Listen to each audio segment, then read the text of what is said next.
Hello friends, हमारे YouTube channel पर आप सभी का स्वागत है। और मेरा टॉपिक आज का है फीवर। तो फीवर के बारे में जानते हैं कि फीवर होता क्या है और उसकी होने की वजह क्या है और उसका ट्रीटमेंट क्या है, उसके सिम्टम्स क्या क्या हैं। आज हम बात करेंगे फीवर के बारे में। तो चलिए शुरू करते हैं।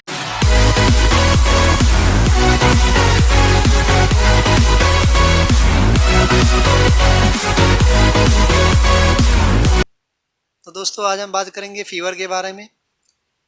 यहाँ पर हमने बॉडी टेम्परेचर चार्ट आपको शो किया हुआ दिखाने के लिए। तो यहाँ पे एज के हिसाब से डिफाइन किया गया है body temperature for babies, body temperature for children, adults.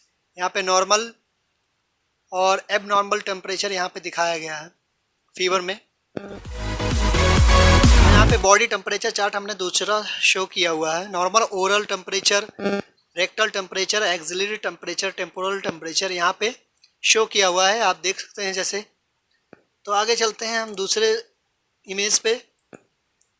यहाँ पे children and adults fever temperature chart हमने शो किया हुआ है। यहाँ उम्र के हिसाब से अगर बच्चों में बुखार होता है तो बच्चे में सिम्टम्स क्या आते हैं, symptoms and sign of babies fever. ठीक है, तो यहाँ पे बच्चा चिल्ला रहा, रो रहा है। बेबी क्राइंग, बच्चा दिन भर रोता रहता है। रिफ्यूज टू ड्रिंक या ईट, या फिर बच्चा जो है खाने पीने से जो मना करता है। वॉमिटिंग, उल्टी करने लगता है, या फिर स्किन्स में रैशेस दिखाई देने लगते हैं बच्चों में। तो यहाँ पे मैंने शो किया हुआ है दूसरी फोटोज। तो sign and symptoms of fever. तो साइन एंड सिम्टम्स में हमने दिखाया, यहाँ पे लिखा हुआ है sweating, shivering, headache, muscles ache, loss of appetite, dehydration और जनरल वीकनेस। तो बुखार में ये सब होता है। इनमें से पसीना आएगा मरीज में, ठंड लगेगी, सर में दर्द रहेगा, मसल्स में पेन होगा, दर्द होगा, भूख नहीं लगती है और डिहाइड्रेशन होता है और कमजोरी लगती है।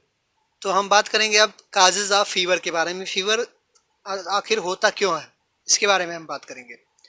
फीवर किसी मरीज में इन्फ्लुएंजा वायरस है या इन्फ्लुएंजा कोई फ्लू लाइक सिम्टम्स है, उनमें फीवर हो सकता है। या किसी मरीज में HIV है, मलेरिया है, या फिर पाइलोनेफ्राइटिस है, किसी में किडनी की बीमारी है, किडनी में इन्फेक्शन है, या डेंगू फीवर की वजह से फीवर होता है।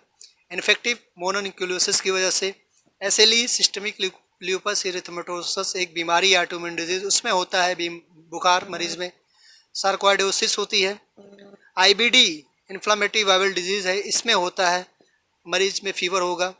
कावासाकी डिजीज़ है, ल्यूकीमिया लिम्फोमा है, अगर कोई कैंसरस बीमारी है, ल्यूकीमिया या लिम्फोमा की ब्लड की डिजीज़ है ये। और हिपेटोबिलियरी सिप्सिस, इन्फेक्टिव किंडोकार्डाइटिस, अगर किसी में हार्ट की कोई बीमारी है उसकी वजह से बुखार आता है। PID है, पेल्विक इन्फ्लामेटरी डिजीज़ है। CMV वायरस की वजह से कोई इन्फेक्शन हुआ है, साइटोमेगालो वायरस जिसे हम कहते हैं। या फिर ड्रग हाइपर सेंसिटिविटीज, किसी दवा की वजह से मरीज में बुखार हो गया है, उसकी वजह से सेंसिटिविटी बढ़ गई। तो चलिए हम बात करते हैं इन्वेस्टिगेशन के बारे में, जैसे कि यहाँ पे हम शो कर रहे हैं investigation.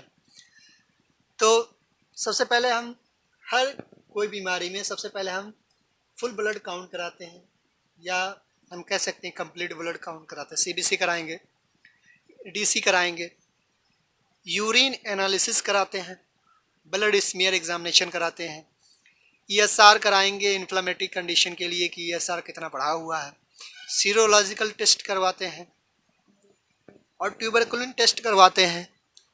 Blood and urine culture करवाएंगे, बोन मैरो एग्जामिनेशन करवाएंगे, एस्पिरेशन एंड बायोप्सी जिसमें होते हैं, एक्सरे करवाते हैं, 2D इको या USG करवाएंगे, CT स्कैन करवाते हैं, MRI करवा भी सकते हैं। ये सब सीरियस कंडीशन में करवाते हैं। इतना सब आपको जांच करवाने की ज़रूरत नहीं है नॉर्मल बुखार में, बस सिंपल से आपको CBC करवानी है और हो सके तो ESR करा लीजिए बस। इससे ज़्यादा आपको अगर खांसी आती है तो एक्सरे कराना पड़ता है, नहीं तो इतनी सारी जांचें होती हैं फीवर में कराने की, लेकिन इतनी सब जांचें करा नहीं सकते हम एक साथ, इसलिए जो है सीरियस कंडीशन में ये सब जांचें कराई जाती है। चलिए फीवर की ट्रीटमेंट के बारे में बात करते हैं।